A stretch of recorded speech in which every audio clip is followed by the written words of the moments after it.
they reach a point where they were in love with the career when they first started. This happens to people in different types of industries. And somehow it gets tainted along the way, whether it's like bad bosses, horrible toxic workplaces, whatever, right? A lot of women working with me that the minute they have a baby, all of a sudden their opportunities are slim.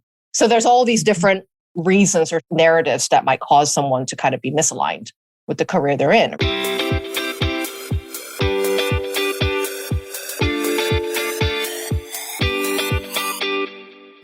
Hey, it's Renee. Welcome to the Into the Wild Show, the podcast for women who want to build incredible mental strength to level up their business and lifestyle. I'm Renee Warren, the founder of We Wild Women, author, speaker, award-winning entrepreneur, and your host. Together, we will make you unapologetic about shining your light, growing your business, and turning you into a wildly confident and successful leader. This is for you, the visionary, the go-getter, the entrepreneur, and for those that need a real kick in the butt to get going and to dream bigger. Each week, I bring in leading experts and entrepreneurs to help you take leaps in the right direction, because I know the best advice comes from someone who has successfully done it before. So, are you ready to level up? Welcome to Into the Wild. My next guest is the work reinvention coach and freedom instigator at Screw The Cubicle. Since 2013, she's helped hundreds of people transition out of the golden corporate handcuffs and build meaningful businesses that support them in living in the life they want. Most importantly, she believes in intentionally creating purposeful work with our strengths, values, and personality in mind, so that we're building a business we love and want to keep growing for years to come. In this episode, we chat about changing the narrative around quarter life and midlife crisis to times of reinvention. And we touch on her genius model of the sweet spot, where purpose, meaningful work, and impact come together. Please welcome the amazing Lydia Lee. Yay, we get to connect. I'm in the future. You're a day behind, but we're here. We're together. Yeah, and I was told the future is great. So we're good. Thank you for that. Yes, especially in Bali, where I'm at the moment. Nice and sunny. I know. It looks beautiful. I was looking at some Instagram pictures, although you don't take enough stories. It was like, where is she today? What is she doing? What is your view? I need to know what you're eating and I need to know what you're looking at, please. I know. That's actually something that I have to do a lot more. Sometimes I get so immersed in doing the things here that is less people are on their phones, for example, when they're here. So I find that I don't have my phone with me most of the time and I'm enjoying something. And oh my God, we actually get to enjoy something without having to take an Instagram shot, which is kind of nice sometimes. What? That's absurd. No, who told you that advice? I love it. I know that those days and those moments where my phone is quite far away from me is very refreshing. And years ago, my husband and I started, not so much my husband anymore, I'm totally throwing him under the bus, but I charge my phone across the room, like across the bedroom. So there's absolutely no temptation in the middle of the night to go and grab it because you're not going to get out of bed in the middle of the night. Arguably, I could put it downstairs, but I don't do it. And then in the mornings, I'm really trying hard not to grab it because the first thing I look at is like Instagram. And then I check emails and it just raises my cortisol levels. And I'm just like, it's bad. My phone is turned off. Like there's that setting on the iPhone that you can have a timer. So mine's off from 8 p.m. till 7 in the morning because I'm up early. I'm a 5:30, 6 a.m. girl. So I'm not allowed to go in. You have to bypass something to get in. So there's an extra obstacle in the way. And that does help a little bit because I can be quite by default, just flip. And then because it's like, no, you have to enter a passcode. So it makes you think a little bit before you do like imagine you had to solve the Wordle puzzle like of the day before you that got is such a good, you need to make this so much pressure. No. Immediately. I'd be like, where were you on the night of October 1st? I'd be like, oh, geez, where was I? Oh my God, what was I doing? It's just, if you can create the mental fortitude to just not look, it's like an addiction, right? You get these quick dopamine hits. Oh my God, people DM'd me. Oh my God, people liked my stuff. But really, you get so much more in not doing that right away. Totally. Anyways, I mean, maybe this ties into our conversation. I don't even know. Maybe. But hey, let's get some quick questions out from under us. I'd love to know, where are you from? Well, originally I'm from Vancouver, Canada. Ooh, but I've been living in, is it? Where are you? Kelowna. Oh my gosh. Okay. Yes. Super close. I was just in Kelowna last summer when I was visiting Vancouver and touring the wineries over there. Okay. Like this past summer or the summer before? Yeah. Well, the summer before, sorry. Now it's 2022. I was there at 2021. Cool. I was there for 6 months last year, actually, and braved the winter, which I haven't done for years. But I've been living in the tropics in Bali for the last 9 years. 10 years will be next year, 9 years this year. So it's been quite a lifetime, a bit of a lifetime being on this side of the world. But, I do have sort of multiple pre-pandemic. I would be traveling more often. I'm here for about 4 or 5 months a year in Bali. I'll be in Vancouver for the summer. And then I usually pick a wild card country or a city that I've never been. And that allows me to kind of keep adding interesting cities in my schedule and exploring different cultures and food. I'm a big foodie, so travel is a really big treat for me. That's so cool. We head to Spain and Portugal. And actually, I lived in Portugal. Yeah. It's no way. Yeah. We're gone for a couple weeks. We're bringing our kids with us. So I've never been. I can't wait. Yeah. It's really good. Excellent food. You won't want to leave. We heard some like sneaky deaky tricks about how to like set up a corporation in Portugal and this like tax shelter, of which we're not doing. I'm not giving anybody any tax advice, by the way. But yeah, anyway, what is one of the toughest moments you had to face as an entrepreneur? The big one that comes to mind is what happened to me in 2015. I sort of had a bigger empire, if you will, back in that time. And 2015 was sort of, I think, my third year of business at that point. And funny enough, this sort of happened to me during my sort of highest revenue year with the most success. I was like on publications and big media, and it was a moment of celebration, but I was super burnt out. I had my second major burnout, the first one I had in corporate, which was a big health scare. And then I had a second health scare in 2015 during my highest revenue year in business. But that was also the catalyst for change for me that really supported me in sort of knowing that, you know what, bigger is not always better. Like I'm someone that now believes in you have a particularly I do anyway. That's a particular personality type, desire types of what I define as success. And when I was launching like 8, 10 products a year and having like tons of full-time staff, and that wasn't my happy place, even though on paper it looked really successful. Well, and I just really learned. Well, it was my company, still Screw The Cubicle. It was just more things. Okay. So now I'm more of a boutique business and a boutique brand, which I love because I love my lifestyle. I don't work very often. I work a lot less than most people I know. And I had to kind of rebuild and reinvent the way that I was building my business. So I took about 4 months off during that time in 2015, but it was one of the toughest years because I almost closed down the business. That was how depressed I was during that time. So that was a tough year. I experienced something similar that time of year too. It was by way of my co-founder in my agency leaving out of the blue, just left. We're talking about like imposter syndrome and all this stuff. There was a huge part of me that was like, I don't know how to do this alone. Right. I kept telling myself this, which is the worst like internal dialogue to have. Turns out I knew what I was doing because I turned it into $1 million business. Right. Yeah. Those stories though, but I was burnt out too.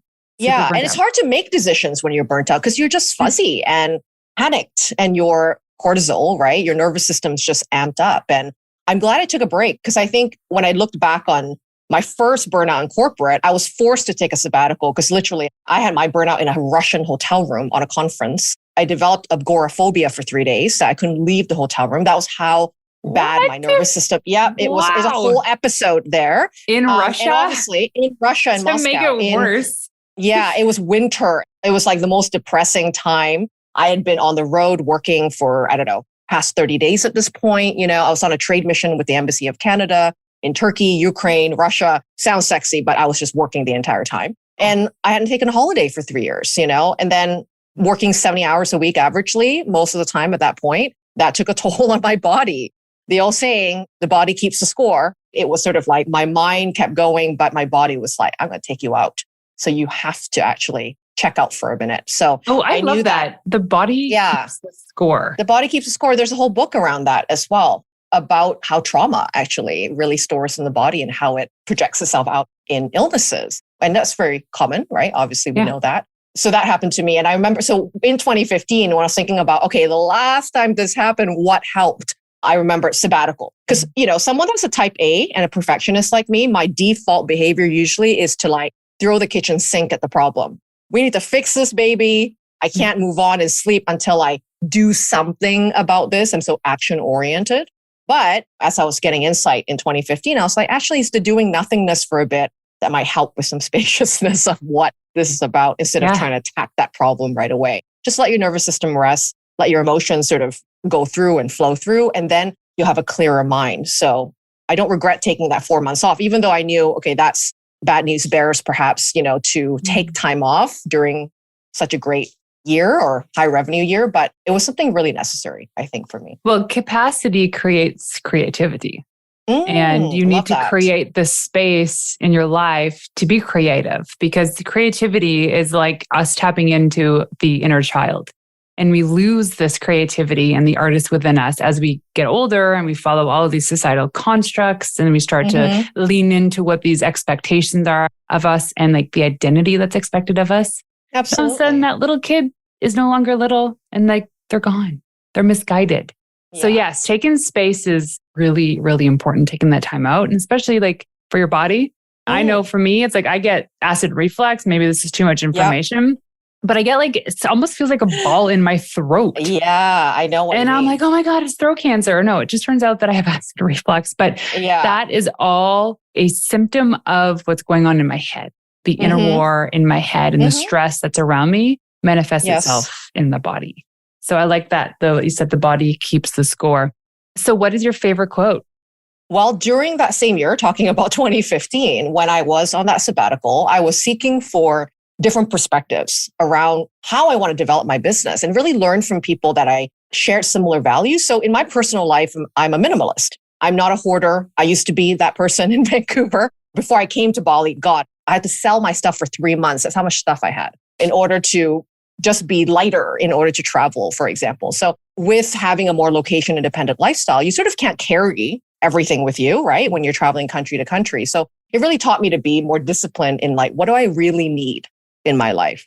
What is really going to serve me? And it is of value to me for the quality of life that I'm looking for. And so I'm a minimalist in my personal life, but what I found out was that I was a maximalist in my business because I had a different identity when it comes to business in a lot of ways. So I started seeking for people that were more the minimalist approach. And I came across a really great writer and author named Greg McKeown. I don't know if you've heard of him, who wrote Essentialism. So Essentialism was one of the books I read in 2015. And he really helped me to really think about what's most important in my business and how to create the actions that are most directed at the result I wanted and how to recognize what other things were noise and busyness rather than what was essential. So one of the quotes I love, I'm just going to read it because I haven't memorized it, but this is a great quote from Greg. Essentialism is not about how to get more things done. It's about how to get the right things done. It doesn't mean just doing less for the sake of less either. It is about making the wisest possible investment of your time and energy in order to operate at our highest point of contribution by doing what is only essential. And so that book really changed my life. There was a whole chapter around sunk cost bias. And that was so me. I was someone that would like launch a project, and if it wasn't working, I would not give it up because it would mean you're a failure. Spent 6 months. Yeah. I'm a failure. I also already invested in you wasted time. Wasted time. So you almost want to save something that's already kind of pretty much dead. But because of that, again, attachment to what it would mean if I gave it up. That chapter really sunk in with me, the sunk cost bias one. Literally. I was reading that at 2 a.m. going, holy crap, how many hours and days and months have I wasted in a way, kicking a dead horse because of the fact that I didn't want to give up something I already did so much for. Made me think a lot about all sorts of things, not just in business, but in my relationships even. How many people we've known since our childhood that's no longer in alignment with who we are. And you keep seeing them or being friends with them because there's a loyalty of years there. You don't want to give that up. Right. So it's really interesting when we kind of think about and this also like happen. Wraps into identity. Oh my gosh, the recording that I had earlier today with Tracy Litt, we talk about identity and all this stuff as well. And how there's like what I call the closet identity and then the public identity. It's like what we really know ourselves as when no one's watching, and then what we want people to perceive us. But this is so true. And like giving up the things that are no longer serving you, how we want to so much, but we can't because it's so connected to who we are. Exactly. But maybe who we are is no longer serving us and we need to make those leaps forward. Yeah. And we do need, talking about space, right? We do need distance from the thing we're doing for a bit to understand how we feel about it, right? Because if we're knee deep in it every single day, it's really hard to gain perspective. one of the things why I love living in Bali as well is, first of all, it's like such a retreat environment, right? People come here to disconnect and rest and get out of the busy world. So I have access to a lot of like amazing retreat spaces and cool wellness environments that I can tap into really quickly. One of the things I do every quarter is I go away for a thinking retreat. I go away and like treat myself to a 3-night stay. I'm in my terry robe. I'm ordering room service. Okay, I might be doing some planning. Stop. I used to do this too, but most of the time it was like some cute little cabin in the middle of the woods. There was no beach or anything. Yeah. There's no coconuts or pineapples close to me. Right. But I get it. Because you have access to that here. And you do need it because sometimes in order for me to like even think about what I plan for doing in my business in the beginning of the year, am I still wanting to go there? Is it still the vision? Because things change, things can change, and you want to allow it to change and not sort of keep going blindly. And that awareness, I think, of like, how do I feel about my choice? God. So we're coming up right now as the recording, we're in mid-October. And yes, Q4. Yeah, at the end of the year, my husband and I always go away. So we do quarterly couples retreats, but the December planning, it's for the year ahead. And he was like, I always felt like so much resistance to like writing down quarterly goals or annual goals. I'm like, I was so much resistance in annual goals. And I couldn't figure out why for the longest time. Finally, I realized this was like maybe 6 months ago, was that when I wrote down these goals, I told myself, I need to do this and nothing can change this path. Then one day I was like doing this program called 75 Hard. I don't know if you've heard of this. Yes. So I did the first phase, which is 75 hard. So 75 days, 2 workouts a day, water, and I'll go look it up. And then I rolled into phase 1, which is 30 days of everything plus some cold showers and stuff. And I'm like in my last cold shower of the month. And I'm thinking, I get it. The people that do these cold plunges, wow, I'm going to do it more often. But everything else, I go, why am I doing this? And when I realized that the purpose of me doing this was for external validation of how, quote, tough I was, I was like, oh, wait, I'm not doing this for myself. Right. And so that was the moment I decided I'm not completing, which is called the Live Hard year. I'm not completing the whole program because it wasn't actually pushing me towards the goal that I wanted to, which was complete a CrossFit competition. Right. Because this was an extra 17 hours a week of doing a program that I hated, that wasn't pushing me towards a goal that I really wanted. And so finally I was like, oh, wait a second. I can tweak my goals. I can change my goals. I can cancel things and add something. I can do this because it's in alignment with what I want. How beautiful is that? Absolutely. And also you needed to begin. You needed to actually try it to know that if that was for you or not, or what was the intention, blah, blah, blah. It's both, isn't it? It's kind of like not overthinking something that might be an instigation of inspiration sometimes, which you were, right? Really inspired in the beginning of time. And then you did it and you realized something from that experience, but there was an opportunity to put it to bed or stop or change or adapt. Like there's always a choice. I love that because it's not saying don't try anything just in case you don't want to stick with it, because we never really know. And I'm kind of a big fan of like, I kind of get your partner when he said, I can't do the yearly goals. I'm the same because I am someone that kind of wants the opportunity to be reflective, think consciously about what I want to do, because when I do something, I do it full-heartedly. And so as I mentioned before we started recording, I'm a deep diver, right? So when I give a project a green light, it really takes a lot of my soul and my heart and my mind into it. So I really want to make sure that I'm doing it right. But also if I want to keep doing that because of the efforting that I might put into that place. So efforting, yeah. And I love planning actually in chunks of 90 days. That is a really nice sweet spot for me because 90 days is kind of like not short enough where you don't give it enough time to see things through, because sometimes we do need to kind of keep going because things are hard. Things don't equate to results right overnight. And so to see something through 90 days is a good chunk of time to really see where things are really going to go. And it's also not long, so long that it's like a whole year that you stick to something that may not be working for you, you know? So these thinking retreats that I go on, that's 4 times a year because there's 4 quarters in a year or 4 seasons. Oh, I have 2 seasons in Bali, but I try to look at it as 4 seasons. And that helps me reevaluate things pretty quickly and keep going, like validate myself if something is working. And that gives me an extra pump as well to keep going towards that goal, because here are these other wins, here are these other metrics that I'm also looking for. That's not just the end goal metric of whatever the number is or, you know, number of people. Yeah, I love it. I used to have the 100-day bet where I'm like, you can't work with me for anything less than 100 days because when I have PR clients or coaching clients, but really it applies to anything. It's like if you're starting whatever sort of diet because you want to lose weight or you want to sleep better, whatever the reason for doing the thing is, you have to commit to those first 3 months. And the first few weeks suck, or the first few weeks you're mostly inspired. And then it's about sustaining it. Right. And then you hit this like point where you're like, you see the results, you're like, okay, I'm good. Maybe I'll take my foot off the gas. Or you get bored because everything is repetitive. And maybe there are days or weeks where it's like, you're not losing the weight or you're not getting the clients or you're not seeing the clicks.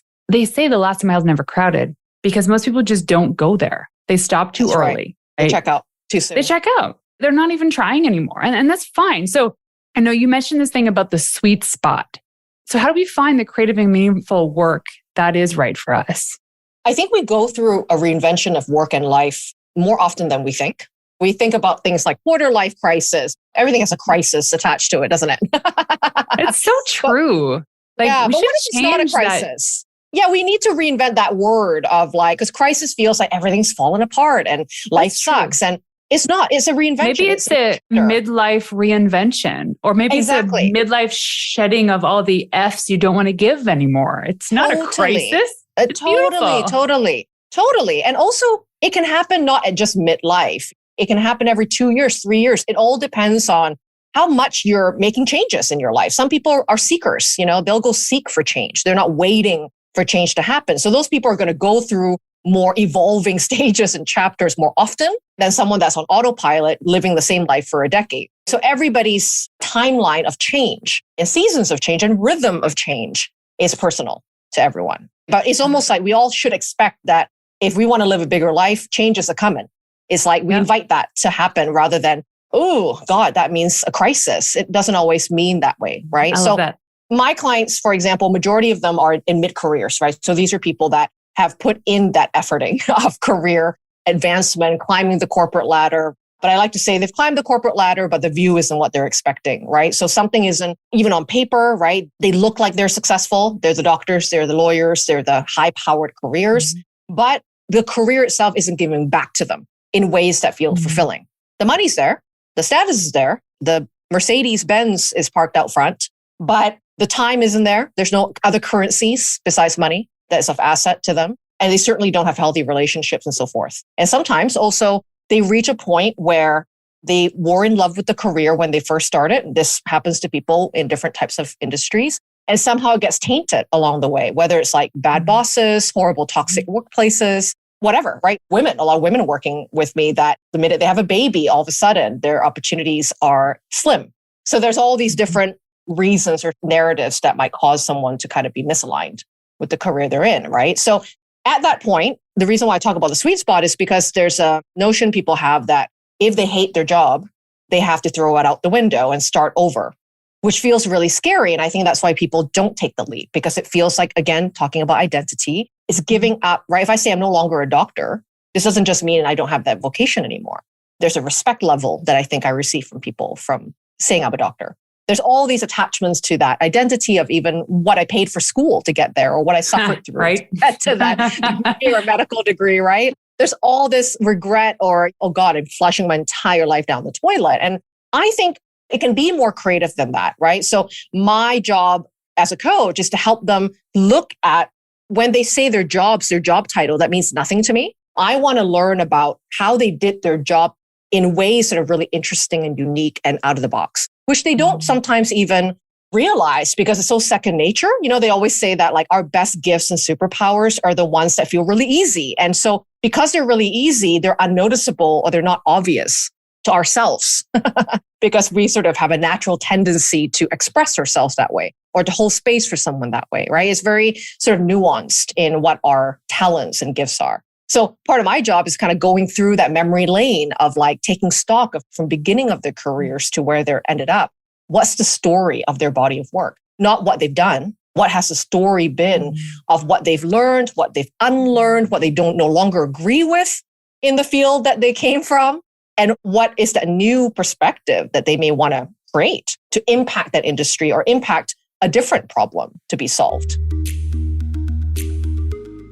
I have worked with hundreds of entrepreneurs and asked them one important question. What was your biggest pain point when first starting your business? The resounding answer was, I didn't know where to start. Now, some of these women have built businesses with several employees and have surpassed the $1 million mark with insane profit margins, but they didn't get there alone. All of them worked with a coach or a mentor who was able to guide them, motivate them, and push them outside their comfort zone. Because launching a business or reaching $1 million in your current company doesn't happen without help and a lot of personal development. That's why I have a one-on-one coaching program to help more women-led businesses grow in line with their values and mission.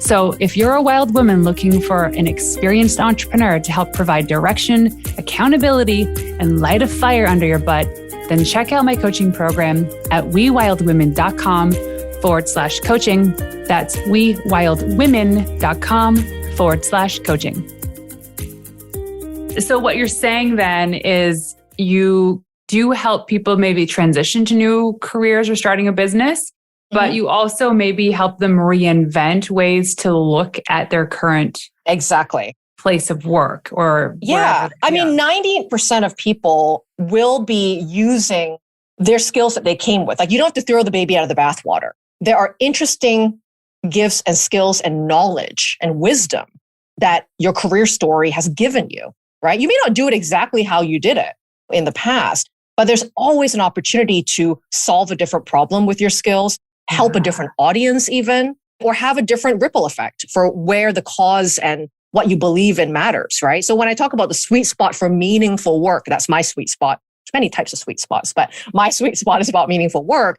It's kind of a Venn diagram of like the ideal superpower gifts you've got, right? Which are the nuanced stuff we talked about, right? Combined with what I call deep interest, because the word passion tends to trump everyone a lot because they think it's this one thing. But deep interest is things that you're reading, you're immersed in, you care about. Like, I care about women, for example, particularly women of color that come from different backgrounds that I target and think about because they live life very differently than someone that might be not given the same types of opportunities or don't have those same types of opportunities. So how am I going to use my skill towards that deep interest, which can then affect the third part of the diagram, which is the impact I want to make? Why do I even want people to have interesting businesses anyway? Is it just about money? Or is there a different cause that is a bigger piece of the pie or a bigger ocean of purpose that I'm just one pebble that ripples into that ocean?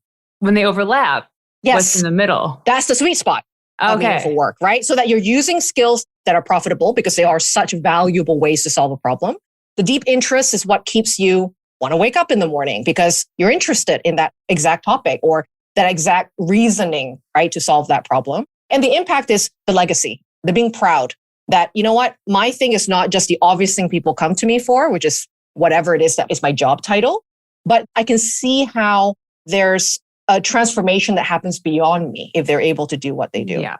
So even for you, you want to help women make that $1 million, but it's not just about that million. It's what that million means for their communities, their families, their own identity around being able to be independent, right? Like be able to help and get money, help themselves as well. I mean, it's a win-win, right? And it's freedom. It's freedom. Money is freedom as well. So there's so many definitions of that cause. And that helps with things like messaging and how you portray that business to the world, right? So those are the three parts that I really dig into first. It's almost like the foundations of work so that when we choose a model or a type of offer or whatever it is, it really encompasses those ingredients, if you will, that someone needs in meaningful work, right? And then you can say no and yes to things that matter to you or not.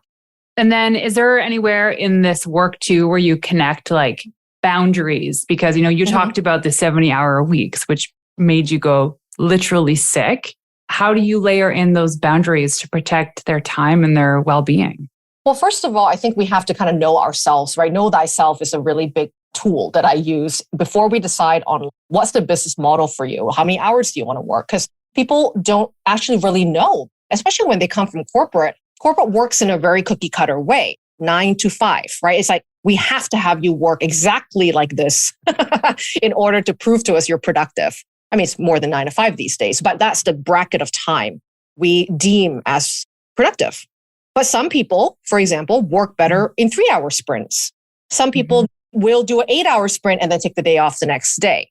So actually learning their personality types and ways of operating. So for example, my clients, 80% of them are introverts, or what they call HSPs, right? Highly sensitive people that have a very different way of coaching if they do want to be coaches. They have a very different way of teaching courses. They have a very different way of producing work. We have to understand their energy level and capacity and how much face time they want to do. Because for introverts, we might be more extroverted and we're like, we can talk for hours. This is great. For them, that's a nightmare. That's a complete prison sentence to be on a call for more than 30 minutes. They'll want to do some work behind the scenes and be able to present that work to the client, but they don't want to be on a call for an hour and a half or do an intensive for 3 hours a day. You know what I mean? Like every personality type will have something different.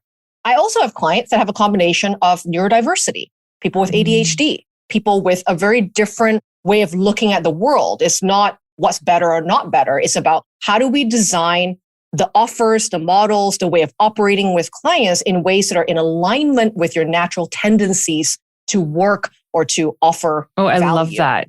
That's essentially like killing this is the way business is done, is the only way that business is done mentality. Exactly. Yeah. And even for me, right? Like I have lots of colleagues in the coaching industry that do want that $1 million business, for example, and they have tons of offers and they love it. And I had to really admit and not say I'm a failure. There's a trajectory that they tell you for coaching. You got to have a book. You have to retreats. You have to have this. And then the funnel leads to blah, blah, blah, blah, blah.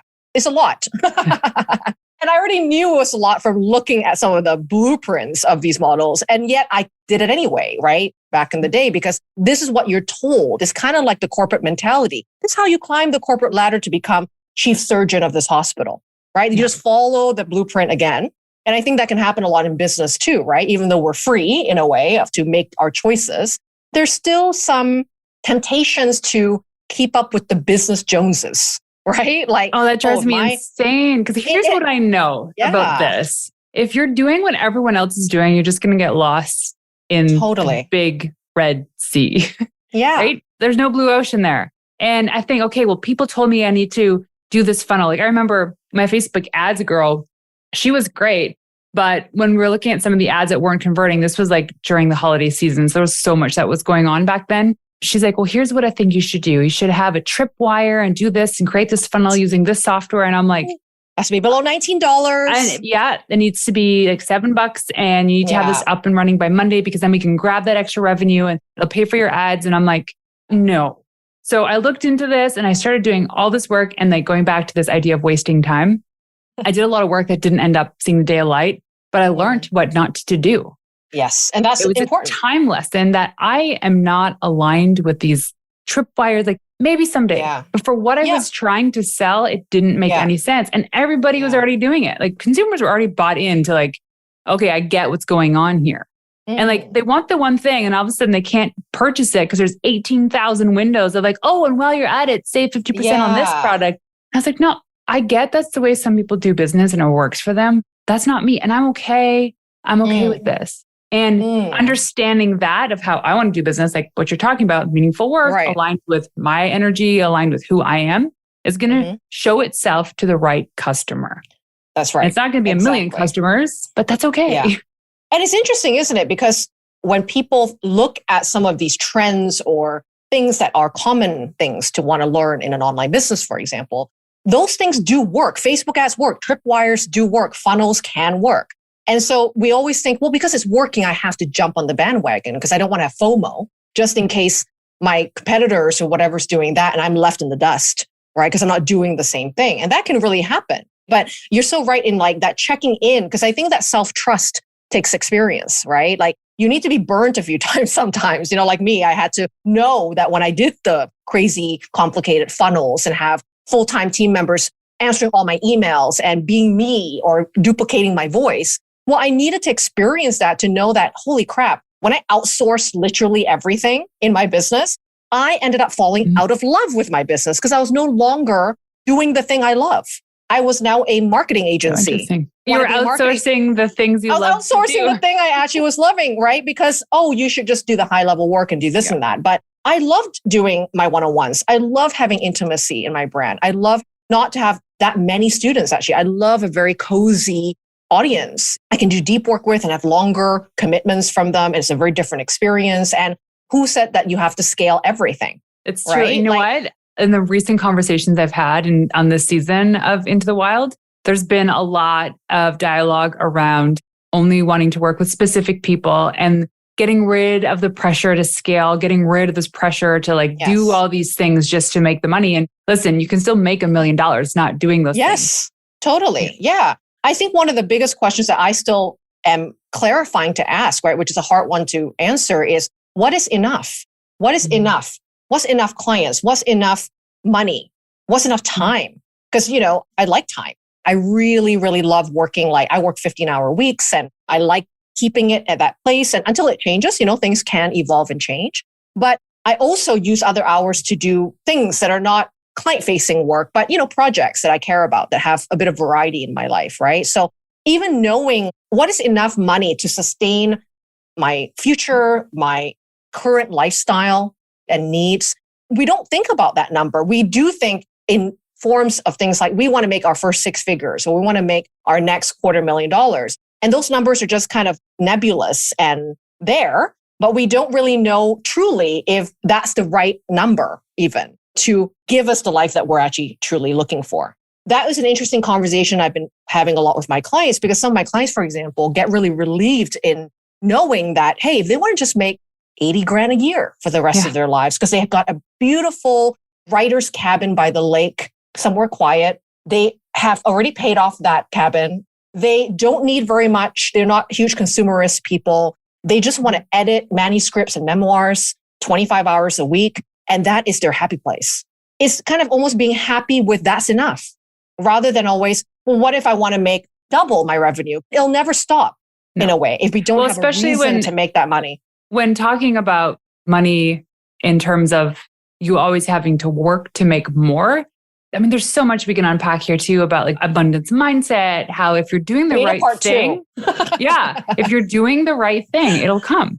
So, okay, one last question for you, just because we could talk about this forever. And I love where this has gone and talking about the sweet spot specifically. What do you believe it means to be a wild woman?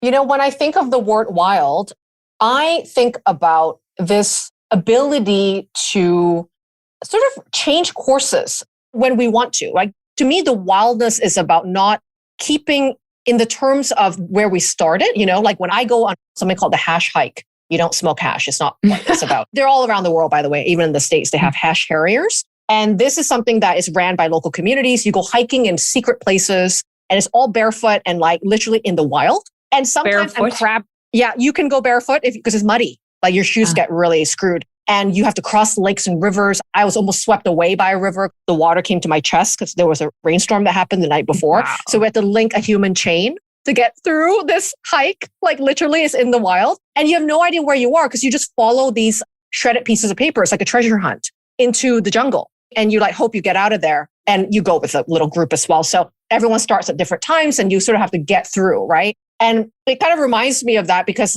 sometimes I run the trails and it's easy. And other times I literally am on my hands and knees and I have to figure out different ways to get through that trek in a way. And I think about that if I was thinking wild woman in life, for me, it's not to be so stubborn to use one way of getting through life or going through that next chapter and here's how I've done it in the past. I can unpack a whole thing around this story on a part 2 episode, but I had to unlearn. My family were immigrants. We came from poverty. There's a lot of stories and narratives told to me about how to get to success, that you have to sweat blood and tears to get there. It's going to be worth it, worthwhile, or you have to prove yourself because you come from the bottom and you have to work your way up. That sort of immigrant mentality narrative, right? And so I can say, well, God, when I did sweat blood and tears, I was successful. I did make a lot of crap happen. But it's about realizing that it no longer needs to be the weapon of choice. You can crab crawl this time instead of sprinting. You can go slower, right? You can be more sustainable. You can rest. You don't have to mimic exactly, even though the results were what you wanted. Maybe the approach or how you got there caused more issues than it was just about focusing on the result of money or success. Right. And so it kind of reminds me a bit of that. It's you just got to be open to wildly use any new weapons of choice, new tools, new ways of thinking. And that's freedom, isn't it? That you're not trapped in the history of your own stories and what you think is true, and be very open-minded in what can be better, a better feel for how you get somewhere. And I'm always questioning that myself too. It's like the destination might always be the same or where I want to go every year, but how I get there, I can adapt, I can evolve, I can make things feel easier if I want to. No, God forbid you make something easier and have the same results. So, wow. That's insane. What a concept. Yeah. Well, for a type A perfectionist, this is literally what? Right? It's like, it's almost like you have to think about that. You don't deserve the outcome because it was too easy to get there. That's right. We think that. That's right. Oh, I love that. Okay. Lydia, it has been incredible having you on the show. Thank you so much for joining us today. Thank you for having me. So there you have it. Thank you for tuning in to another episode of Into the Wild. To make this girl happy and to help reach other women who are dreaming of starting their business, please leave us a 5-star review on iTunes and everywhere you listen in. Also, if you want to find me in the wild, check me out on Instagram at Renee_Warren. That's RENEE_WARREN. And leaving you with one of my favorite tips of all time: the best advice you could ever receive is from someone who has successfully done it before you. Until next time, ladies, peace out.